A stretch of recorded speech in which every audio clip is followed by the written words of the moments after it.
हम वंदे मातरम से अब ट्रांजिट करके इलेक्टोरल रिफॉर्म्स की तरफ जा रहे हैं, तो मैं ये कह के अपना विचार प्रारंभ करता हूं।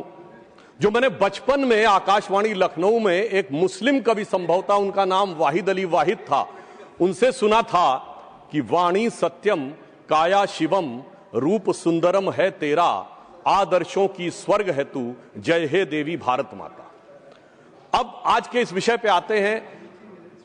उस हाउस में भी बहुत सारा इस विषय के ऊपर चर्चा हुई, यहां भी चर्चा होगी, परंतु जब हम चुनाव सुधारों की बात करेंगे तो मुझे लगता है इसे 4 स्तर में डिवाइड करना चाहिए। पहला, लोकतंत्र और इसका आधार, दूसरा चुनावी प्रक्रिया, और तीसरा कि इस चुनावी प्रक्रिया में होने वाले सुधार, और उसके बाद विपक्ष की आपत्ति और उन पे होने वाली तकरार। और सिर्फ इतना ही नहीं है सभापति महोदय, आज दुनिया में लोकतंत्र के अंदर सिर्फ 34% जनसंख्या है, जिसमें 17% हम हैं। अर्थात अगर दुनिया में लोकतंत्र है तो उसका सबसे बड़ा स्तंभ आज आधुनिक युग में भी भारत ही है। और इसका आधार कई बार हमारे गुलामी की मानसिकता के प्रभाव से हर चीज का आधार विदेश में ढूंढने का प्रयास करते हैं, और मैं बताना चाहता हूं उसका सबसे बड़ा आधार भारत की धर्म और संस्कृति है। इसके लिए मैं कोट करना चाहता हूं फ्रीडम हाउस की रिपोर्ट, जिसको ये लोग बहुत महत्व देते हैं। फ्रीडम हाउस ने अपनी एक रिपोर्ट जो 1999-2000 में उसने लिखी, जिसमें freedom house report about the annual survey of the political right and civil liberties 1999-2000 on page number 10 and 11, वो क्या लिखता, मैं कोट कर रहा हूं, 13 of the 63 countries with the poorest record in terms of political right and civil liberties are predominantly Christians.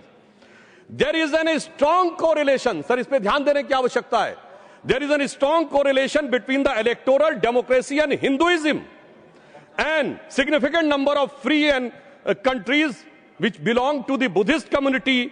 और आगे वो लिखता है, sir, the Islamic world remains the most resistant to the spirit of democracy and civil rights. अर्थात आज भी दुनिया ये मानती है कि सबसे ज्यादा अगर है तो लोकतंत्र का आधार भारत में है, और इसके लिए कोई बाहर से विदेश से देखने की आवश्यकता नहीं है। मैं बताना चाहता हूं सर, चुनावी प्रक्रिया पे सबसे पहली समस्या स्वतंत्र भारत में कहां आई? भारत के इतिहास की पहली इलेक्शन पिटीशन, चुनावी धांधली के विरुद्ध पिटीशन कब दाखिल हुई? 21 अप्रैल 1952। किसने दाखिल की? भारत के लॉ मिनिस्टर रहे बाबा साहब अंबेडकर, और उनके उस पिटीशन को मैं कोट करना चाहता हूं। उसके पैरा 12 में उन्होंने लिखा, the petitioner says that the aforesaid large number of double votes, 74,333 being void, has been a result of corrupt practice and undue influence on the part of the respondent number 1 and 2. Sir, बाबा साहब अंबेडकर को 74,333 vote cancel करके 14,000 vote से हारा हुआ declare कर दिया गया। मगर सभापति महोदय, ये तो थी प्रक्रिया। अब इस पे प्रतिक्रिया देखिए। तत्कालीन प्रधानमंत्री जवाहरलाल नेहरू जी की प्रतिक्रिया है। 16 जनवरी 1952 वो लखनऊ से एडविना माउंटबेटन को लेटर लिखते हैं, और क्या लिखते हैं कि our success in the Bombay city and the Bombay province has been greater than expected. और सर आगे वो लिखते हैं, अंबेडकर हैज बीन ड्रॉप्ड। बड़ी प्रसन्नता उनको होती है कि डॉक्टर अंबेडकर चुनाव हार गए हैं। और इसके बाद वो क्या लिखते हैं कि socialist have joined hand with Ambedkar so they lost their repute. But आगे सर वो बात लिखते, बहुत ध्यान देने की जरूरत है, वो लिखते हैं अंबेडकर है join hand with Hindu communalist. ये चाचा जी की जबानी है ये कहानी कि डॉक्टर बाबा साहब अंबेडकर, इनके अनुसार हम लोगों की तरफ से, और इसका सोर्स है selected works of Jawaharlal Nehru series 2 volume 17 page number 37। इसके बाद आगे बढ़ते हैं। सब लोगों को पता है कि जब इंदिरा जी का शासनकाल आया तो उस समय एक अलग प्रकार की समस्या उत्पन्न हुई। भारत के इतिहास में पहला उदाहरण जब किसी प्रधानमंत्री का चुनाव अनियमितता के कारण अवैध घोषित किया गया। उसके बाद हम आगे बढ़ते हैं, और जब तक कांग्रेस सत्ता में रही, निर्बाध सत्ता में, तब तक चुनाव सुधार पे कोई विचार नहीं हुआ। चुनाव सुधार पे विचार शुरू होता है 1977 में, जब इलेक्शन कमीशन द्वारा ECIL को इलेक्ट्रॉनिक वोटिंग की संभावनाएं खोजने के लिए कहा जाता है। और फिर इंदिरा जी के समय में 1982 में आर्टिकल 324 में चुनाव आयोग को 50 पोलिंग बूथ के ऊपर इलेक्ट्रॉनिक वोटिंग के बारे में प्रयोग करने के लिए कहा जाता है।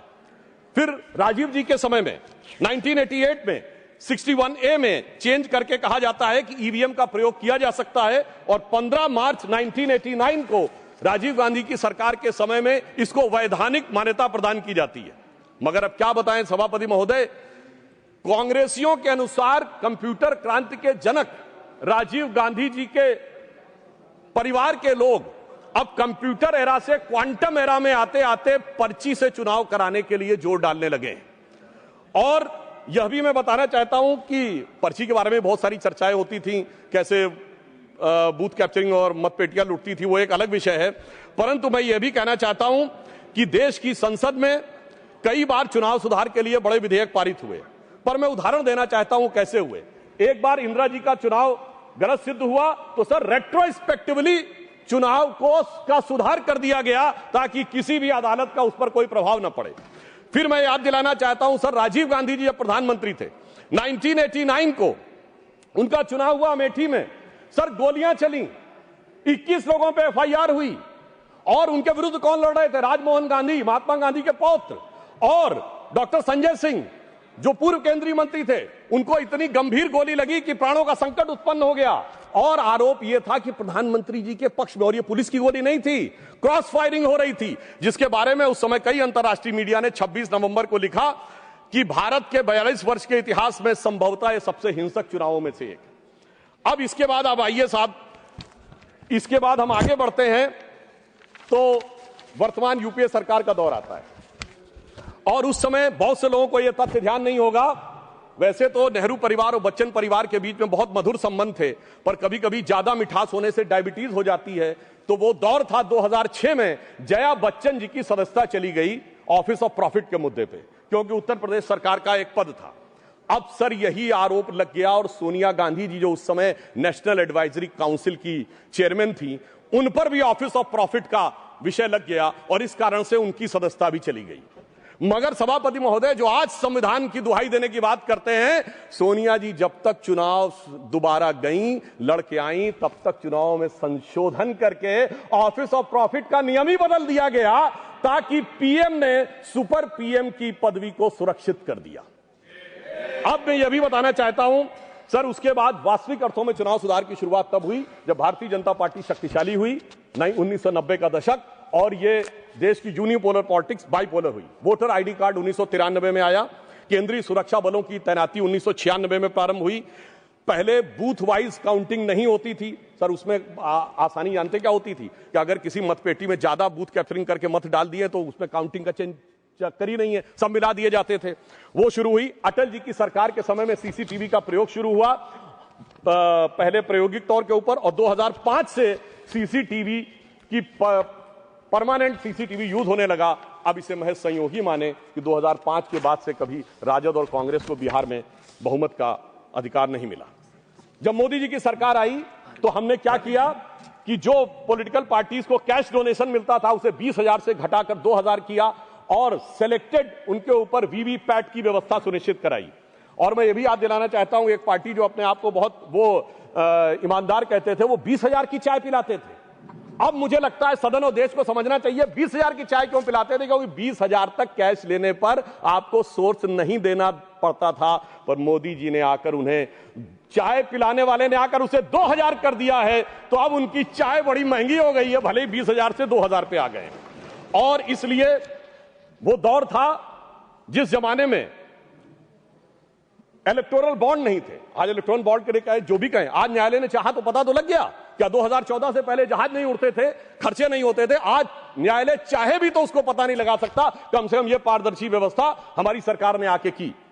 और इन लोगों की सरकार कब रहती थी सभापति महोदय, जिस जमाने में, और मैं ये भी कहना चाहूंगा इनकी सरकार कब रहती थी और हमारी सरकार कब है? सर जब से वोटर आईडी कार्ड आ गए कांग्रेस की सरकार आना बंद, सीसीटीवी आ गए कांग्रेस की सरकार आना बंद, जब से स्वतंत्र जुडिशरी हो गई कांग्रेस सरकार आना बंद, स्वतंत्र मीडिया आ गई कांग्रेस को स्पष्ट बहुमत मिलना बंद, और तो और सर जब से साक्षरता दर 50% हो गई बहुमत मिलना बंद। इनको कब बहुमत मिलता था? जिस जमाने में मतपेटियां लूटी जाती थी, बूथ कैप्चरिंग होती थी, गोलियां चलती थी, कट्टे बम चलते थे, और अनेक लोग गुजरात के चुनाव, बिहार के चुनावों में 80 लोग तक घायल होते थे। इन्हें लग रहा है शायद वही जमाना वापस आ जाए। तो मैं उनके लिए पूरी संवेदना से कहना चाहूंगा कि जो पुराना गीत था, गुजरा हुआ जमाना आता नहीं दोबारा, हाफिज सईद तुम्हारा।